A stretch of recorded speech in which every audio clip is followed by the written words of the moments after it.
Akaki and Vachtisi. Now I see, said the mother, this is plainly fate. If there is no help for it, then he had better take his father's name, which is Akaki. So the child was called Akaki Akakievich.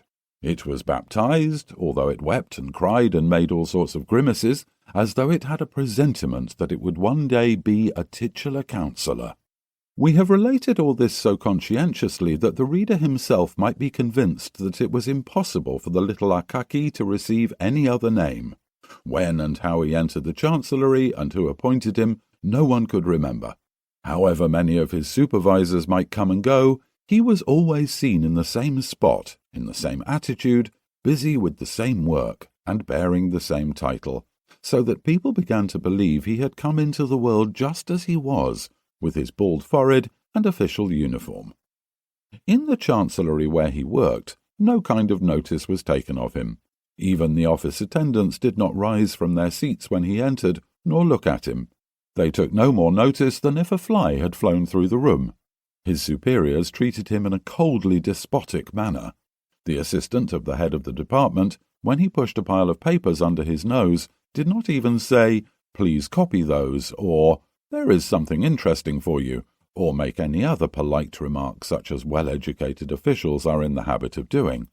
But Akaki took the documents without worrying himself whether they had the right to hand them over to him or not, and straightway set to work to copy them. His young colleagues made him the butt of their ridicule and their elegant wit, so far as officials can be said to possess any wit. They did not scruple to relate in his presence various tales of their own invention regarding his manner of life and his landlady, who was 70 years old. They declared that she beat him, and inquired of him when he would lead her to the marriage altar.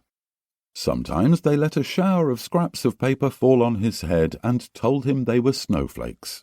But Akaki Akakievich made no answer to all these attacks. He seemed oblivious of their presence. His work was not affected in the slightest degree. During all these interruptions he did not make a single error in copying. Only when the horseplay grew intolerable, when he was held by the arm and prevented writing, he would say, "Do leave me alone. Why do you always want to disturb me at work?" There was something peculiarly pathetic in these words and the way in which he uttered them. One day it happened that when a young clerk, who had been recently appointed to the chancellery, prompted by the example of the others, was playing him some trick, he suddenly seemed arrested by something in the tone of Akaki's voice, and from that moment regarded the old official with quite different eyes.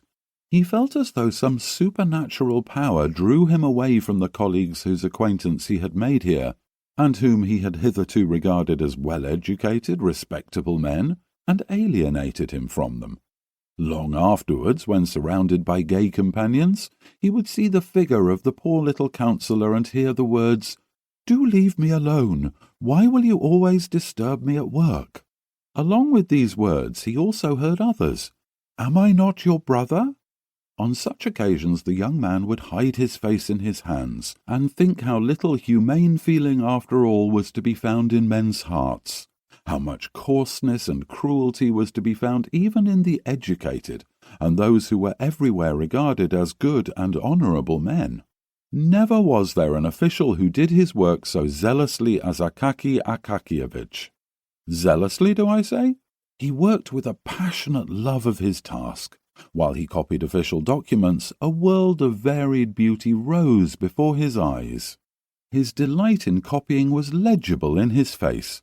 To form certain letters afforded him special satisfaction, and when he came to them he was quite another man.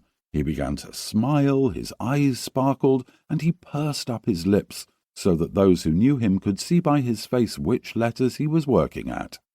Had he been rewarded according to his zeal, he would perhaps, to his own astonishment, have been raised to the rank of civic councillor. However, he was not destined, as his colleagues expressed it, to wear a cross at his buttonhole, but only to get hemorrhoids by leading a too sedentary life.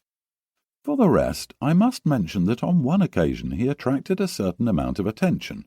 A director, who was a kindly man and wished to reward him for his long service, ordered that he should be entrusted with a task more important than the documents which he usually had to copy. This consisted in preparing a report for a court.